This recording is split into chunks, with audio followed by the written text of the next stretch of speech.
요즘 이스라엘과 주변 아랍 국가들 사이에 전쟁이 점점 치열해져 가고 있습니다. 꼭 이 전쟁을 보면 사사기 이야기가 그대로 적용되는 것 같습니다. 지난밤에 이란이 이스라엘 향해서 200발 정도 되는 미사일을 공격했어요.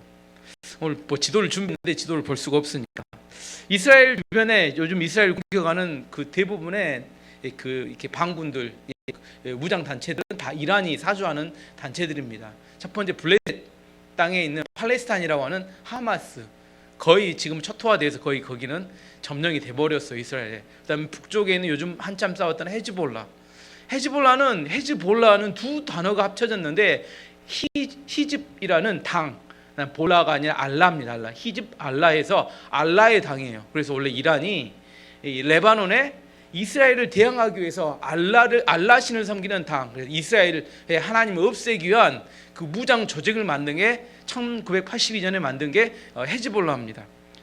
이 헤즈볼라는 이렇게 지금 헤즈볼라도 거의 초토화된 상태가 됐고, 그 다음에 예멘에 보면 후티라는 반군이 있는데 후티 반군이 있고, 그 다음에 시리아하고 그 이라크에 민병대들이 있는데 민병대를 다 이란이 돕고 있습니다. 그리고 이란이 사실은 그 사주하는 이게 본체예요.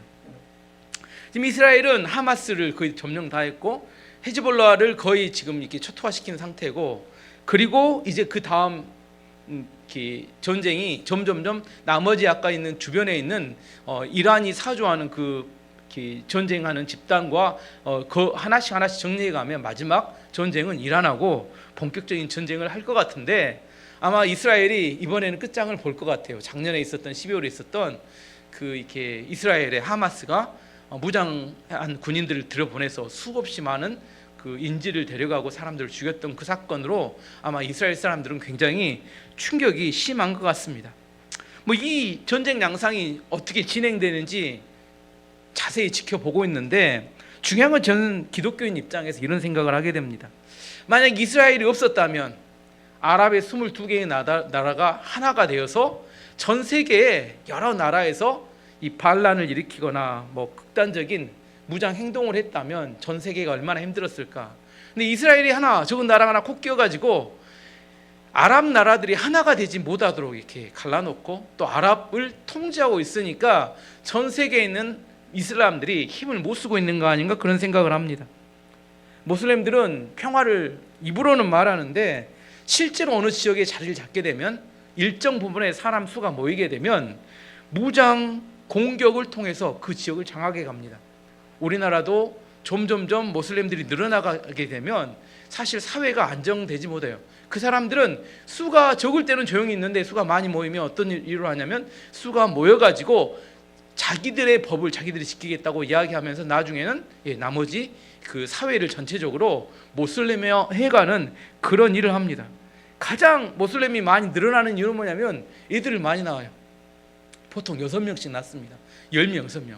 우리나라도 모슬렘들이 들어와서 애기를 낳기 시작하면 누가 불어날까요? 여러분 애기 안 나니까.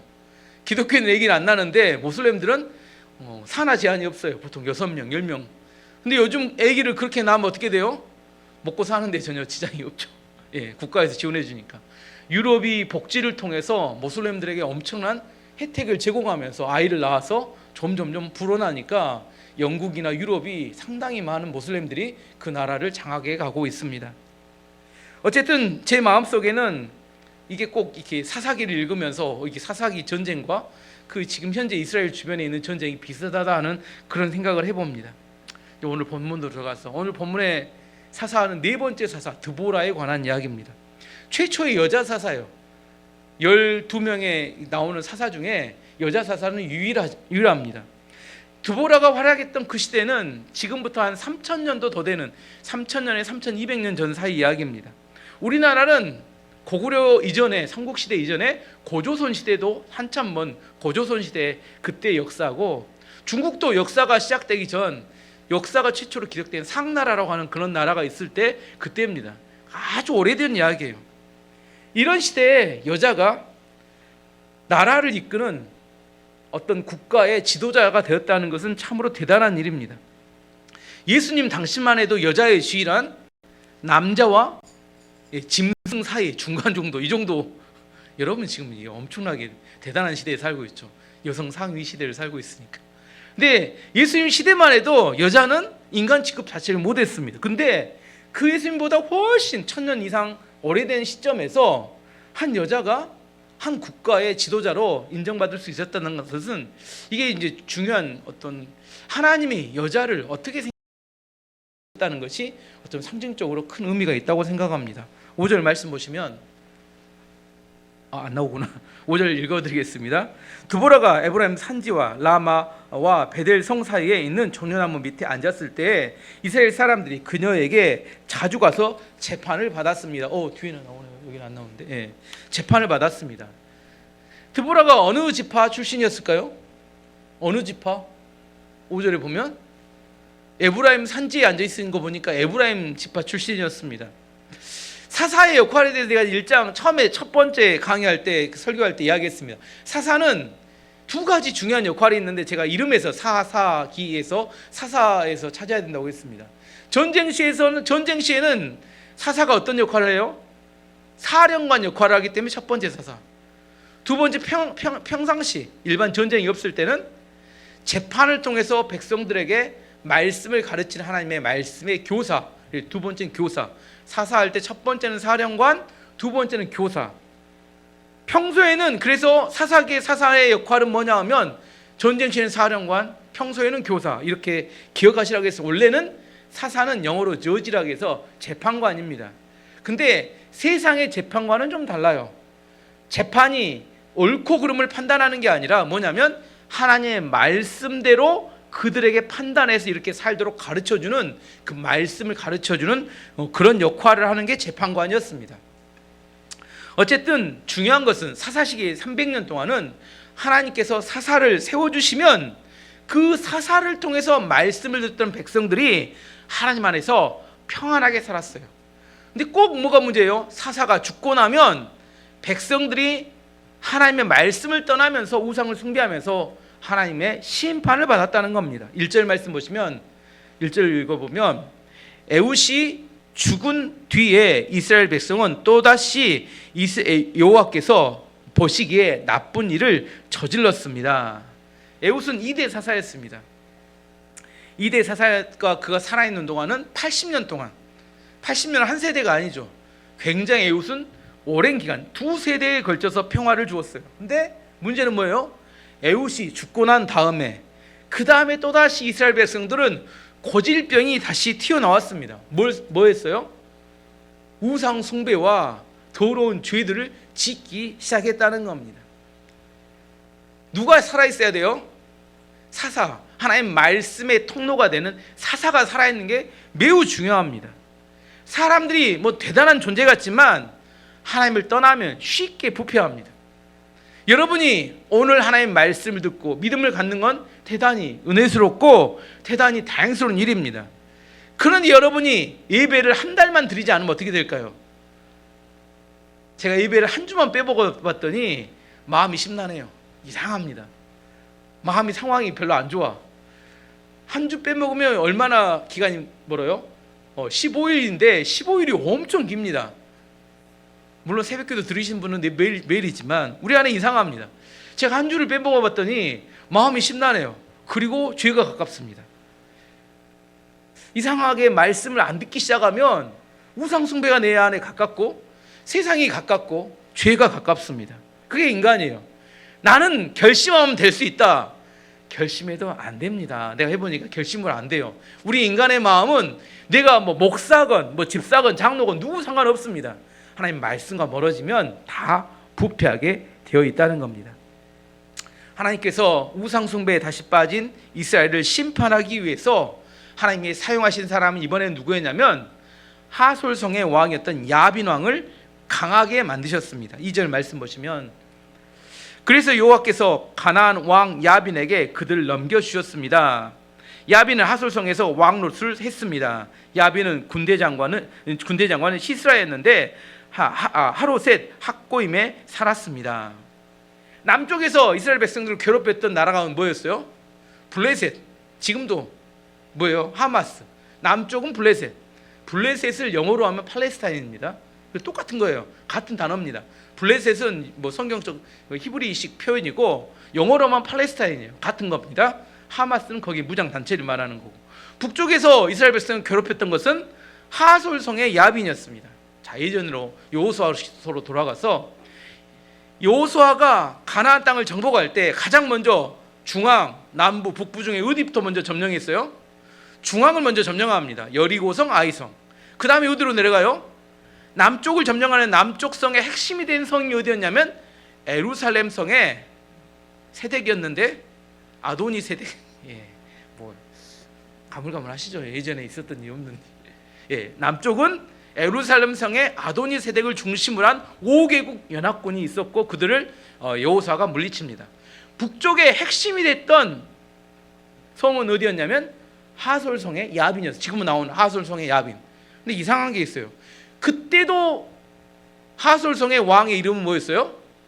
야빈이었어요. 한번 봐보면 여호수아 11장 1절 말씀 봐보면 하솔 왕 야빈이 이 소식을 듣고 마돈 왕 요밥과 시므론 왕과 악삽 왕과 이렇게 하솔 왕 야빈 100년이 지났는데 하솔 왕 야빈이 여전히 살아있을까요? 어떻게 됐을까요? 어떻게 하솔 왕은 무조건 야빈일까? 왜 그랬을까요? 추정해보면 애굽 왕은 항상 누구예요? 애굽 왕은 바로 왕이잖아요. 왜 바로 왕이 같이 오랫동안 몇천 년 동안 살까요? 그게 아니죠. 그 애굽 왕의 호칭이 바로입니다. 호칭이 누구 이렇게 뭐 이렇게 3세 무슨 이렇게 그 바로 이렇게 바로 왕은 호칭이에요. 우리나라 왕은 뭐였어요? 그냥 왕이었죠. 중국의 왕은 황제라고 하죠. 그러면 애굽의 왕은 바로. 그러면 블레셋 왕의 이름은 호칭은 아비멜렉. 아비멜렉은 블레셋 왕의 이름입니다. 그럼 하솔 왕의 호칭은 뭐였을까요? 야빈. 누구 야빈 왕 이렇게 야빈 이렇게 들어가는 겁니다. 무슨 말 아시겠죠? 하솔성의 야빈 왕이 계속 오래 산 게 아니라 하솔성의 왕의 이름을 야빈이라고 불렀다. 아시겠죠? 이제 무슨 말인지. 여호수아 때 여호수아가 하솔성이 중심이 되어서 대항했기 때문에 하솔성을 완전히 초토화를 시켜버렸습니다. 여호수아 11장 10절 11절 보면 읽어드리면 하솔은 본래 그 모든 나라의 머리였는데 그때 여호수아가 돌아와서 하솔을 취하고 그 왕을 칼날로 쳐 죽이고 그 가운데 모든 사람을 칼날로 쳐서 진멸하여 호흡이 있는 자는 하나도 남기지 아니하였고 또 하솔을 불로 살랐고. 무슨 말이냐면 하솔성을 완전히 다 사람 다 죽이고 다 초토화를 시켜버렸습니다. 근데 100년이 지났을 때 하솔성이 다시 부활하였고 철병거 900대를 가지고 이스라엘에게 고통을 주고는 가시 같은 역할을 다시 하게 되었다는 거예요. 왜 그랬을까요? 어떻게 하솔성은 다시 부활할 수 있었을까? 왜 그랬어요? 하나님의 심판하시기 위해서. 이스라엘 백성들이 하나님의 말씀을 잘 들을 때 그 80년 있잖아요. 80년 동안 잘 들을 때는 하솔성이 약했어요. 근데 언제 강해져요? 80년 플러스 20년 하면 100년 되잖아요. 근데 이스라엘 백성들이 우상을 숭배하고 범죄하게 되면 이상하게 약해졌던 그 대적들이 힘이 강해져요. 그리고 하나님의 백성들을 공격합니다. 그리고 그 시대는 이렇게 사사기의 시대는 청동기 시대였어요. 근데 무기를 어떤 무기를 가졌어요? 철병거를 가졌어요. 이게 참 무서운 이야기입니다. 청동하고 동으로 만든 거하고 이렇게 철로 만든 무기는 부딪히면 무조건 철이 이기죠. 철제 병거가 900대가 됐으니 도저히 이기기가 어렵습니다. 요즘으로 말하면 핵무기 가졌다는 이야기입니다. 전쟁하는데 핵무기를 가졌기 때문에 도저히 이길 수 없는 그런 상대가 되어버렸다는 이야기입니다. 3절 말씀을 읽으면 시스라는 쇠로 만든 전차 900대를 가지고 있었으며 20년 동안 이스라엘 백성을 심하게 괴롭혔습니다. 그래서 이스라엘 백성은 여호와께 도와달라고 부르짖었습니다. 시스라는 하솔성의 군대 장관이었는데 900대의 철병거를 가지고 20년 동안 이스라엘 백성들을 괴롭혔어요. 20년 동안 이스라엘 백성들에게 있어서 곡식을 빼앗아가고 그리고 가축을 빼앗아가고 아내를 빼앗아가고 그리고 수많은 폭행과 살인을 저질렀습니다. 얼마나 힘들었을까요? 이스라엘 백성이 또다시 하나님께 부르짖기 시작했습니다. 왜? 너무 고통스러우니 하나님 살려달라고 부르짖었어요. 그 응답이 오는데 몇 년이 걸렸어요? 20년 걸렸어요. 왜 20년 걸렸다겠어요? 항상 이렇게 오래 걸려요. 처음에 일대사사 때는 8년, 그 다음에 18년, 이제 20년. 이것도 익숙해진가 봐요. 진실한 회개가 터져 나올 때까지 걸린 시간이 20년이었다고 했습니다. 그들이 진실한 회개를 하였을 때 하나님이 구원의 방법으로 세워진 사사가 있었는데 그게 누구였어요? 드보라였습니다. 드보라에 대해서 4절에 이렇게 설명합니다. 그때 라빠돗의 아내인 여애언자 드보라가 이스라엘의 사사가 되었습니다. 드보라에 대해서 세 가지를 설명합니다. 첫 번째는 라빠돗의 아내. 라빠돗이 누군지 몰라요. 성경에 나오지 않습니다. 하지만 이걸 통해서 드보라는 어떤 사람이었냐고 첫 번째 알 수 있냐면 평범한 가정주부였다는 것을 알 수 있습니다. 뭐였다고요? 평범한 가정주부였습니다. 드보라는. 두 번째는 여선지자. 선지자는 무슨 역할을 하냐면 하나님의 음성을 듣고 사람들에게 하나님의 말씀을 전달해 주는 겁니다. 하나님의 음성을 듣고 전달해 주는 역할을 합니다. 그래서 성경 오늘 본문에도 바락이라는 사람에게 하나님의 말씀을 듣고 당신이 시스라를 물리치는 사령관이 돼서 전쟁에 나가야 합니다. 이 말씀을 전달해 주죠. 선지자란 하나님의 말씀을 듣고 그 말씀을 백성에게 전달해 주는 역할을 합니다. 세 번째는 드보라는 사사였습니다. 사사는 두 가지 역할이 있다겠어요. 사사는 첫 번째, 전쟁 때는 사령관, 평상시에는 교사, 말씀의 교사, 사사였습니다. 세 가지 오늘 질문에 안 넣었지만 드보라의 역할은 첫 번째 평범한 가정주부였고, 두 번째는 하나님의 말씀을 전달하는 선지자였고, 세 번째는 사사였습니다. 지금까지 4대 사사까지 제가 오늘 설명했는데 1, 2, 3, 4대 이 사사들을 다 둘러보면 하나님께 쓰임받을 만한 변변한 사람은 아무도 없었습니다. 첫 번째 1대 사사의 이름이 뭐예요? 누구예요? 온니엘. 온니엘은 어떤 사람이라겠냐면 아주 나이가 든 노병이라고 했습니다. 오래 나이가 많은 사람. 두 번째 에훗은 어떤 사람이었어요? 두 번째 사사의 에훗은 오른손을 못 쓰는 장애인이었습니다. 세 번째 외우기 쉽죠? 2갈도 아니고 4갈도 아니고 3갈. 세 번째는 3갈입니다. 3갈. 참 다행히 하나님 잘 지어놨어. 3갈은 이름 안에가 어떤 사람이라는 걸 알 수 있다겠어요? 유대인이 아니라 가나안 사람이었다는 걸 알 수 있어요. 가나안 사람. 3갈. 네 번째 사사는 여자. 드보라 여자. 이 충격입니다. 이 네 사람 다 정상적인 쓸만한 사람이에요. 몸 신체 건강하고 나이도 이렇게 젊고 그다음에 좋은 집안에서 생기기도 잘생기고 몸에 장애도 없고 그리고 너무나 훌륭한 사역을 할 수 있는 그런 교육도 받고 이런 사람이 하나도 관련이 없어요. 참 미안하죠. 하나님께서 왜 이런 사람들을 사용하실까? 이런 사람들 장애인 아니면 여자 아니면 뭐 이렇게 나이 든 사람 아니고 아니면 가나안 족속 그렇지 않은 많은 사람이 얼마나 많은 사람이 있겠어요. 근데 이런 사람들을 왜 사용하셨을까요? 이들은 연약하지만 하나님만을 온전히 의지하는 사람들이었기 때문입니다. 성령에 충만했고 하나님의 약속에 온전히 붙들려서 그래야 뭐 할 수 있어요? 자신의 한계를 뛰어넘을 수 있기 때문입니다. 하나님께 그렇게 말씀을 주실 때 할 수 있는 걸 주시지 않아요. 할 수 있는 걸 명령하지 않습니다. 내 힘으로는 할 수 없는 것을 하나님께서 그렇게 말씀하세요. 오늘 좀 이따 보면 바라기도 그런 말씀하신다는 거예요. 내가 할 수 없는 것을 명령하신데 어떤 사람이 그것을 아멘하며 순종할 수 있어요? 성령이 충만해서 믿음으로 그 말씀을 생명처럼 귀하게 여기고 그걸 붙든 사람만이 자신의 한계를 뛰어넘어서 하나님 말씀대로 순종할 수 있기 때문에 그 사람이 강한지 약한지 이거 중요하지 않아요. 그 능력은 하나님께로부터 오는 것이기 때문에 하나님께서 말씀하실 때 정말 그 말씀을 믿음으로 아멘하며 받아들이고 그 말씀에 내 생명을 걸 수 있는 사람, 그 사람을 찾는데 그 사람들이 좋은 집안에 잘생긴 사람, 건강한 사람이 아니라 꼭 찾아보면 뭐예요? 장애인의 팔푼이의 뭐 이렇게 여자들의 또 나이 든 사람, 꼭 이런 사람들만 좀 좋은 사람들이 하면 얼마나 좋아요. 참 희한하죠. 왜 그래요? 하나님 예수님께서 그 사도 바울도 고린도서 1장 25절 29절에 그렇게 또 말씀하셨어요. 읽어보면 이렇습니다. 하나님의 어리석음이 사람보다 지혜롭고 하나님의 약하심이 사람보다 강하니라. 형제들아 너희를 부르심을 보라. 육체를 따라 지혜로운 자가 많지 아니하며 능한 자가 많지 아니하며 문볼 좋은 자가 많지 아니하도다. 그러나 하나님께서 세상에 미련한 것들을 택하사 지혜 있는 자들을 부끄럽게 하려 하시고 세상에 약한 것들을 택하사 강한 것들을 부끄럽게 하려 하시며 하나님께서 세상에 천한 것들과 멸시받는 것들과 없는 것들을 택하사 있는 것들을 폐하려 하시나니 이는 아무 육체도 하나님 앞에서 자랑하지 못하게 하려 하심이라. 하나님이 어떤 사람을 택해서 일한다고요?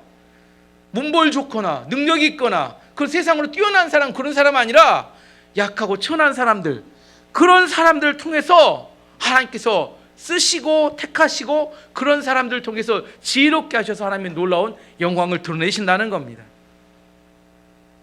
이게 저에게도 소망입니다. 여러분에게도 소망이 되길 바랍니다. 드보라의 이름의 뜻은 뭐냐면 오늘 제목에 나오면 뭐라고요? 꿀벌입니다. 꿀벌. 제가 아무리 드보라를 꿀벌하고 연결시켜보려고 드보라에도 꿀벌이 생각이 나지 않아요. 예전에 그 새순교회 다닐 때 자매 중에 하나 드보라라는 자매가 있었는데 그 자매가 생각이 나지. 근데 아무튼 뭐 이렇게 그래도 뭐가 생각나면 드보라가 생각 뭐냐면 그 악동 뮤지션에서 이수연이라는 이렇게 걔가 그 러블리라는 노래를 부를 때 꿀벌 복장을 하러, 그래서 아버님 어머님이 이렇게 선교사라 일부러 드보라 의미에서 꿀벌 복장을 시켰나 그런 생각을 해서 걔가 이게 꿀벌 복장을 하고 나와서 러블리라는 노래를 부른, 혹시 아실 거예요. 이렇게 보면 굉장히 뚱뚱한데 아무튼 꿀벌 복장을 이렇게 해가지고, 근데 노래가 굉장히 이렇게 노래를 잘하기 때문에 어쨌든 드보라 하면 꿀벌을 생각하면 좋을 것 같아요. 드보라, 꿀벌 사사 드보라. 드보라는 저는 이렇게 해석합니다. 드보라 사사는 꿀과 같이 달디단 하나님의 말씀을 가르치는 사사다.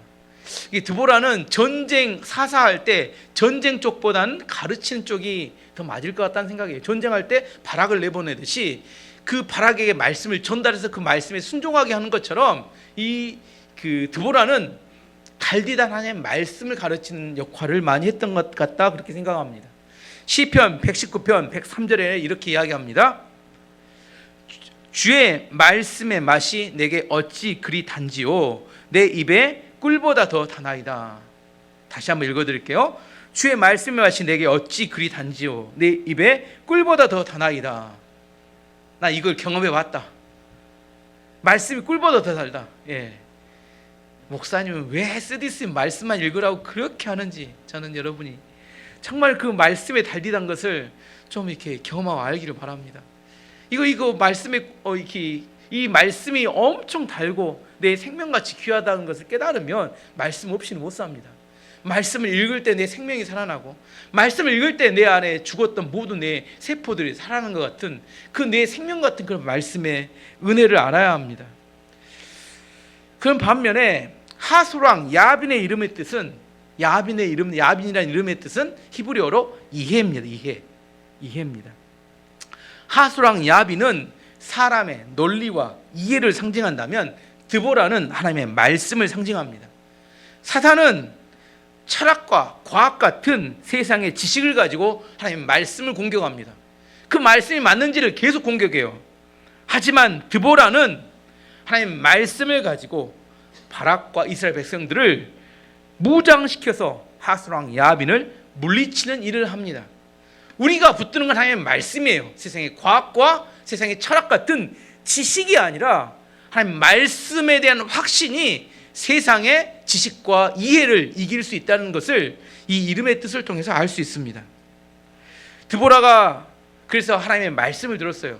뭐라고 들었냐면 납달리 게데스에서는 바락에게 이 시스라와 전쟁을 해서 이렇게 전쟁을 하도록 해라. 그러면 내가 승리하게 해줄 것이다. 이 말씀을 누가 들었냐면 드보라가 들었습니다. 그리고 바락을 불러서 이 말씀을 전달합니다. 6절, 7절 말씀 보시면 드보라는 바락에게 심부름하는 사람을 보내어 그를 불러오게 했습니다.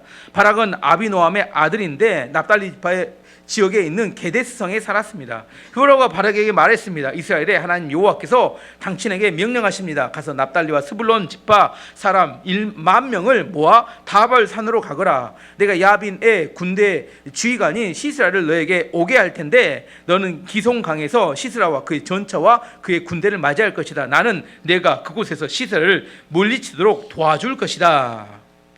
하나님의 말씀은 뭐였냐면 스불론과 납달리 지파 1만 명을 데리고 다볼산으로 올라가 있으면 그 하솔의 군대 장관이었던 시스라가 그 이야기를 듣고 900대의 철병거를 가지고 기송강으로 나올 텐데, 사실 지도를 준비했는 여러분을 못 보여드려 안타까운데, 그러면 내가 승리하게 될 것이다. 제가 설명을 해보면 다볼산이 있고 무깃도가 있으면 그 사이에 뭐가 흐르냐면 기송강이 흘러요. 기송강이 흐릅니다. 다볼산에 올라가 있으면 아래 기송강이 흐르는 게 보여. 그러면 기송강에 철병가가 모이게 될 텐데 전쟁하면 이기게 될 것이다 고 이야기합니다. 그러자 이렇게 이야기를 했어요. 하나님 말씀을 전했어요. 그랬더니 바락이 뭐라고 대답을 하냐면 8절에 보면, 그러자 바락이 드보라에게 말했습니다. 당신이 나와 함께 가면 나도 가겠습니다. 그러나 당신이 나와 함께 가지 않는다면 나도 가지 않겠습니다. 이렇게 이야기해요. 무슨 말이에요?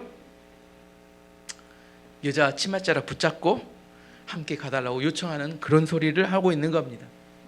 남자냐 여자냐 이게 중요한 게 아닙니다. 뭐가 중요해요? 뭐가 중요해요? 믿음이 중요합니다. 믿음이 큰 사람이 리더예요. 바락은 하나님의 말씀을 들었습니다. 사사를 통해서 뭐라고요? 내가 나가 전쟁하면 내가 너를 승리하게 해주겠다. 근데 바락은 뭐라고 해요? 당신이 나와 함께 가지 않으면 나는 못 갑니다. 여자분들은 가끔 이런 이야기 합니다. 우리 남편이 믿음이 좀 좋아서 내 믿음을 좀 이끌어줄 수 있는 그런 사람이 됐으면 참 좋겠습니다. 이것도 맞지는 않습니다. 뭐가 중요해요? 남자냐 여자냐 이게 중요하지 않아요. 믿음이 더 큰 사람이 이끌어가는 게 중요합니다. 근데 드보라가 믿음이 훨씬 좋았고 바락은 믿음이 없었습니다. 바락에게 있어서 하나님께서 정말 좋은 기회를 주셨어요. 전쟁에 승리하는 영웅이 될 수 있는. 근데 믿음이 없어가지고 그 기회를 잡지 못합니다. 우리 인생에서 기회가 항상 오는 것은 아닙니다. 하나님께서 기회를 주실 때 그 기회를 붙잡아야 합니다. 근데 그 기회를 왜 못 붙잡아요? 믿음이 없어서. 그래서 평소에 우리는 믿음을 준비해야 합니다. 어떤 믿음을 준비해야 돼요? 하나님 지금이다 이렇게 말씀하시면 그 말씀 앞에 순종할 만한 믿음이 있어야 합니다. 드보라가는 바락이 함께 가달라고 요청하는 이야기를 듣고 나서 이렇게 대답합니다. 9절 말씀 보시면 드보라가 대답했습니다. 물론 나도 당신과 함께 가겠습니다. 그러나 이 싸움에서 이기더라도 당신에게 돌아갈 영광은 없습니다. 여호와께서 한 여자에게 시스라를 물리치도록 하실 것입니다. 그 후에 드보라는 바락과 함께 게데스로 갔습니다. 제가 당신과 함께 가겠습니다. 하지만 수고하여 승리하게는 하나님이 해주시지만 뭐는 못 얻는다고요? 영광은 못 얻을 겁니다. 그 영광은 누가 가져야냐면 한 여자, 겐족속의 여자, 뒤에 나오는 겐족속의 여자가 시스라를 죽여서 그 여자가 그 영광을 가져갈 것입니다. 안타깝죠. 고생은 하지만 뭐는 없다고요? 영광이 없다. 이런 인생 살면 안 됩니다. 열매가 마지막이 없어요. 하나님이 나를 통해 일은 하시는데 뭐는 없어요? 너희가 영광을 얻을 수 없게 될 것이다. 그렇게 이야기하는 겁니다. 왜 영광을 못 얻게 돼요? 믿음이 없어서. 에베소서 5장 16절 말씀 보시면 세월을 아끼라 때가 악하니라. 이걸 메시지 성경으로 이렇게 되어 있습니다. 기회를 얻을 때마다 그 기회를 선용하십시오. 지금은 긴박한 때입니다. 무슨 말씀일까요? 세월을 아끼라는 이야기가 무슨 말이에요? 세월을 아끼라. 조급해라 이런 이야기가 아닙니다. 세월을 아끼란 말은 나에게 기회가 오면 그 기회를 어떻게 하라는 거예요? 붙잡으라는 거예요. 붙잡으라. 이게 세월을 아끼는 겁니다. 나에게 기회가 왔는데 또 다음에 오겠지. 이건 세월을 아끼는 게 아닙니다. 세월을 아끼라는 것은 나에게 어떤 기회가 오면 그 기회를 놓치지 않고 믿음으로 그 기회를 붙잡아야 합니다. 하나님께서 말씀하시면 어떻게 해야 돼요? 아멘하며 그 말씀을 내 안에 받아들여야 합니다. 그 말씀 앞에 순종해야 합니다. 이것 따지고 저것 따지다가 뭐예요? 기회를 놓쳐버리고 만다는 겁니다. 다윗이 아버지 심부름으로 형들이 전쟁터에 전쟁한다는 이야기를 듣고 전쟁터에 음식을 가져다 드리고 심부름을 갔어요. 갔더니 거기에 골리앗이라는 대장군이 이스라엘의 하나님을 모욕하는 겁니다. 조롱하고 모욕해요. 도저히 다윗이 듣다가 못 듣겠으니까 아무도 두려워서 나가지 않는 그 전쟁에 내가 나가서 골리앗과 싸우겠습니다. 그렇게 나가게 됩니다. 그리고 나가서 물맷돌로 우리가 잘 알듯이 골리앗을 넘어뜨려요. 이 사건이 골리앗의 인생을 완전히 바꿔놓습니다. 이거 없었다면 다윗은 그냥 목동으로 끝났을 거예요. 이 골리앗을 넘어뜨림을 통해 어떻게 돼요? 첫 번째 어떤 일이 벌어집니까? 사울 왕의 사위가 됩니다. 그때 사울 왕이 약속했기 때문에 골리앗을 물리치는 사람을 내 딸과 결혼시키겠다. 그래서 왕의 사위가 됩니다. 그리고 그 승진을 하고 가는 동안 백성들이 뭐라고 해요? 다윗은 만만, 사울은 천천. 모든 백성이 아는 전국구 유명 인사가 됩니다. 이게 다윗의 인생을 바꿔놔. 만약 이 기회를 잡지 못했다면 다윗은 그냥 조용히 살아가는 목동이었을 뿐입니다. 근데 그때 다윗이 믿음으로 나가서 골리앗을 이김을 통하여 그의 인생이 완전히 바뀌게 된 겁니다. 요셉도 마찬가지입니다. 감옥에 갇혀 있던 요셉이 술 맡은 관원이 바로 왕이 꿈을 꿨는데 해석을 못한 걸 보고 누굴 생각해요? 요셉, 감옥에 있던 요셉을 생각해서 요셉이 꿈을 해석 잘한다고 왕에 추천합니다. 근데 요셉에게 주어진 시간은 10분 이내입니다. 왕의 꿈을 딱 듣고 바로 해석을 해줘야 돼요. 그렇지 않으면 내일까지, 이게 말이 안 통해요. 감옥에 있는 죄수가 기회는 단 한 번, 주어진 시간 10분 이내에 왕의 꿈을 듣고 해석을 해야 돼요. 요셉은 꿈 때문에 고난을 당했어요. 요셉은 꿈을 듣고 하나님의 말씀에 대한 확신을 가지고, 약속에 대한 확신을 가지고 살았습니다. 또 꿈을 통하여 꿈꾼 사람들을 해석해 주면서 섬겼어요. 꿈이 그의 인생에 이렇게 아주 익숙해지고 그의 삶에 훈련이 되어 있었어요. 그리고 바로 왕 앞에 딱 갔을 때 그 왕이 꿈을 이야기하자 듣자마자 뭐요? 일사천리로 그 꿈을 해석하고 해법까지 정확히 제시하게 됩니다. 그리고 그 즉시에서 바로 왕은 그를 죄수에서 애굽의 총리로 임명하는 인생 역전이 나타났습니다. 잠깐만 내일까지 하면 어떻게 돼요? 다시 감옥 가서 그 이후로는 알 수가 없는 인생을 살게 될 수밖에 없는데, 내 인생 가운데 뭐요? 기회가 오면 어떻게 해야 돼요? 기회가 왔을 때 그걸 붙잡아야 합니다. 이건 조그밤하고 전혀 다릅니다. 평소에 다윗도 자기의 믿음과 하나님께 주어진 목자로서의 일을, 사명을 감당하며 믿음을 훈련했고, 요셉은 꿈을 통하여 자기의 삶을 풀어나가는 훈련을 했기 때문에 준비된 사람에게 그 기회는 인생 역전의 기회가 되지만, 준비하지 않는 사람에게 있어서는 믿음이 없어서 그 기회를 낭비하고 만다는 겁니다. 바락은 안타깝게도 자신에게 온 놀라운 기회를 믿음이 없어서 놓치고 말았습니다. 바락은 드보라의 말대로 스불론과 납달리의 백성 1만 명을 데리고 어디로 올라갔어요? 어느 산으로 올라가겠다고 했는데 다볼산, 기억하세요? 다볼산으로 올라갔습니다. 다볼산으로 올라간, 여기 이제 이 다음에 이제 그 기적의 과정을 설명해 주기 위해서 이 지명을 잘 알아야 합니다. 다볼산으로 올라갔어요. 다볼산 올라갔는데 시스라는 그 철병거 900대를 가지고 어디로 모였어요? 기송강으로 모였어요. 기송강으로. 이걸 아는 게 중요합니다. 그러면 먼저 12절 13절 읽어보면, 시스라는 아비노암 아들 바락이 다볼산으로 올라갔다는 이야기를 들었습니다. 그래서 그는 쇠로 만든 전차 900대와 모든 군대를 모아 하로셋에서 출발하여 기송강으로 갔습니다. 왜 이스라엘 사람들은 다볼산으로 올라갔는데 시스라는 900대의 철병거를 가지고 강으로 모였을까? 이걸 먼저 이해를 해야 합니다. 왜 그랬을까요? 왜 그랬을까?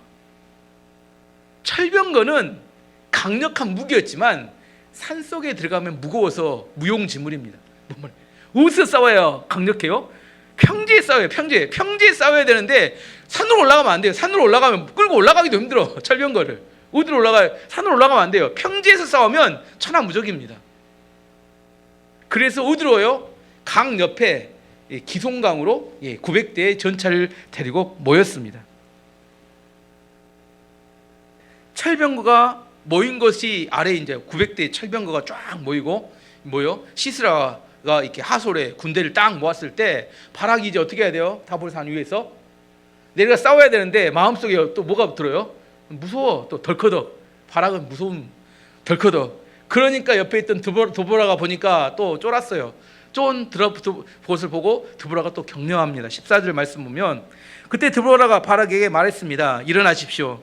여호와께서 당신을 도와 시스라를 물리치게 해주실 날이 오늘입니다. 당신도 아시겠지만 여호와께서는 당신을 위해 이미 길을 닦아 놓으셨습니다. 그래서 바락은 다볼산에서 10,000명을 이끌고 내려왔습니다. 누가 격려했어요? 여러분이 드보라 같은 사람이 되기를 원합니다.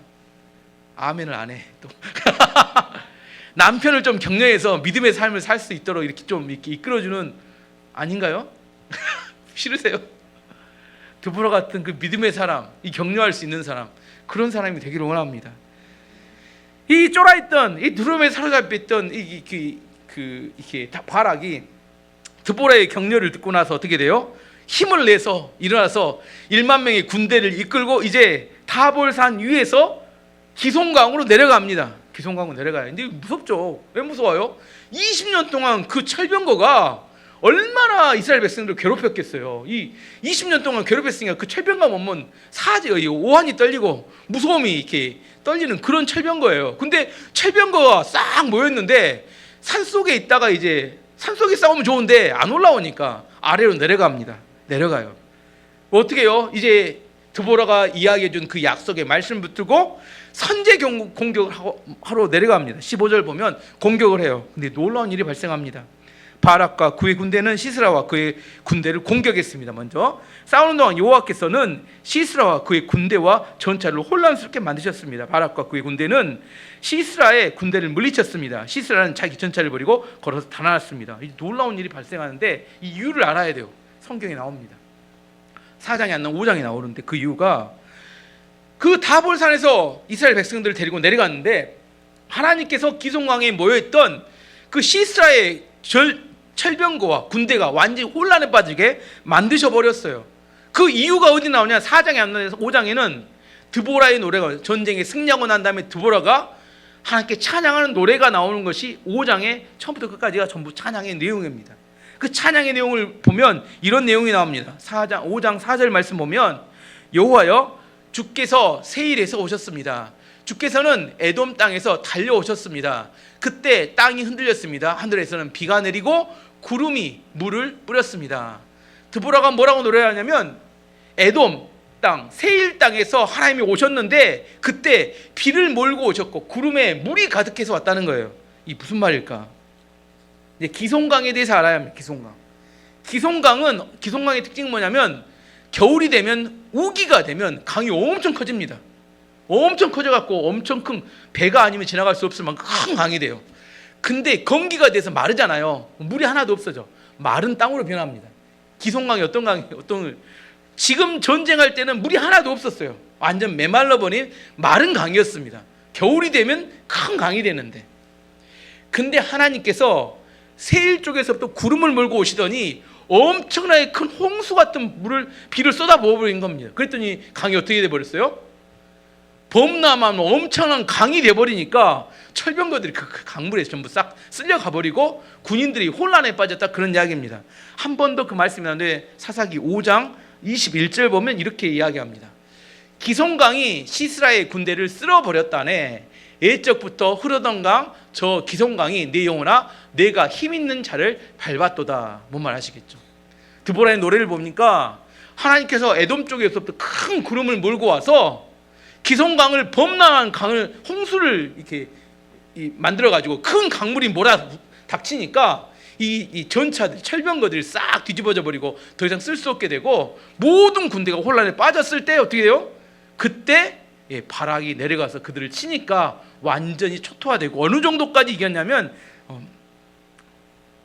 16절 말씀 보시면 바락과 그 군대는 시스라의 전차와 군대를 하라셋까지 뒤쫓아갔습니다. 그리고 칼을 휘둘러 시스라의 군인들을 다 죽였습니다. 시스라의 군대 중 살아남은 사람은 한 명도 없었습니다.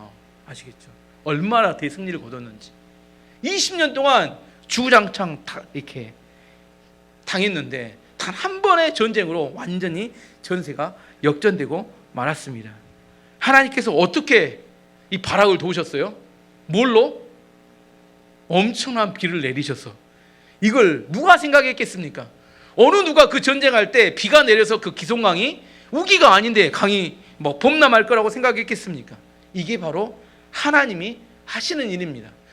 사람의 생각으로는 답이 없어요. 근데 도저히 안 되겠다. 이제 망했다. 끝이다. 근데 하나님은 방법이 있다니까요. 잠언 16장 9절이 이렇게 말합니다.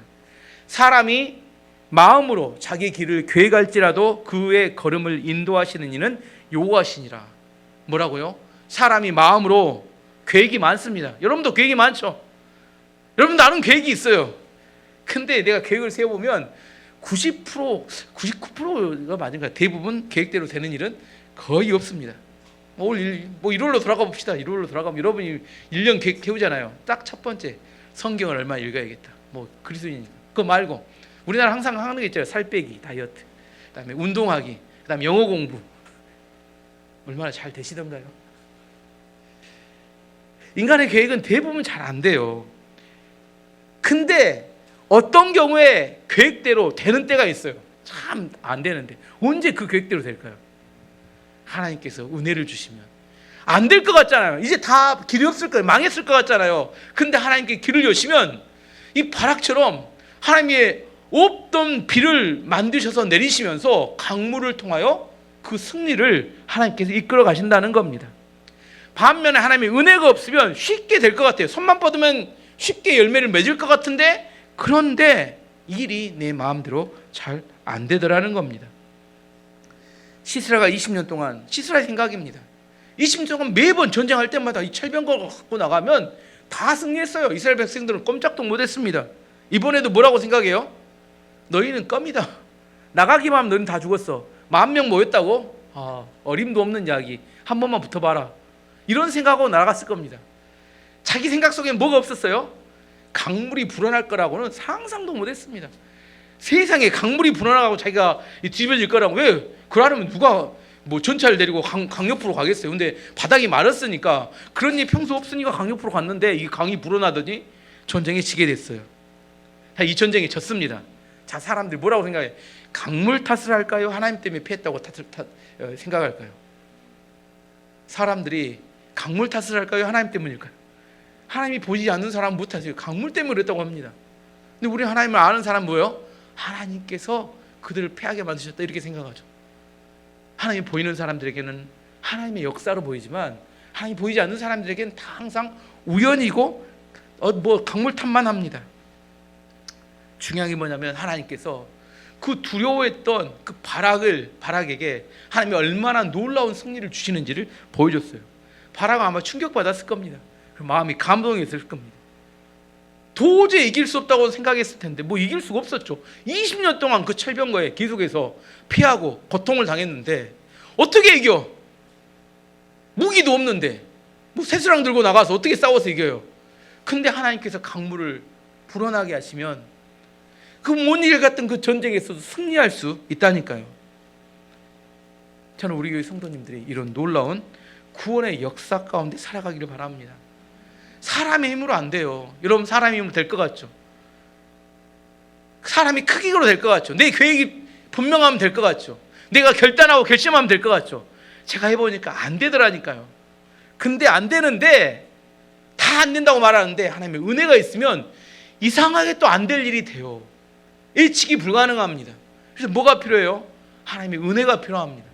하나님 은혜의 역사가 있으면 내 생각대로 안 되던 그 일도 막혔다고 생각하는 그 끝자락에서 하나님께서 도우시고 이루어내신다는 겁니다. 드보라가 처음 바락에게 이야기했을 때 바락은 뭐라고 생각했을까요? 말도 안 되는 이야기. 내가 여러분에게 가서 하나님 말씀을 전하면 여러분 뭐라고 생각할까요? 쓸만한 자를 쓰세요. 모세가 항상 하는 이야기. 쓸만한 사람 보고 쓰세요. 저는 입이 둔한 자입니다. 저는 못합니다. 안 됩니다. 그러면 제 마음속에 항상 하죠. 뭐라고 생각해요? 네 능력으로 한다 그냥. 하나님이 하신다는 거지. 네가 통로가 되라는 거지. 하나님 우리 가운데 하시는 이야기는 누가 네 힘으로 한다 그냥. 언제 우리 힘으로 한다고 하는 게 한 번도 없는데. 근데 뭐가 안 떨어져요? 하나님 말씀하셨다고 해도 뭐가 안 떨어져요? 아멘이 안 떨어져요. 그래, 바락은 좀 낫죠. 당신이 가면 저도 가겠습니다.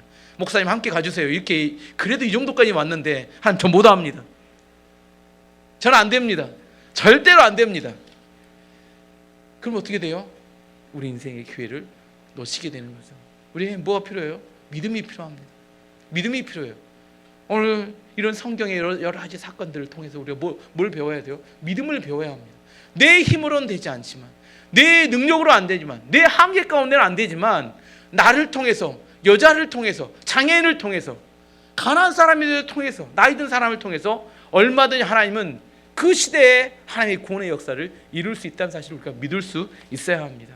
저는 여러분이 그 하나님의 역사의 주인공이 되기를 원하고, 저는 우리 교회가 작지만 그 하나님께 쓰임받는 그런 믿음의 교회가 되기를 축원합니다.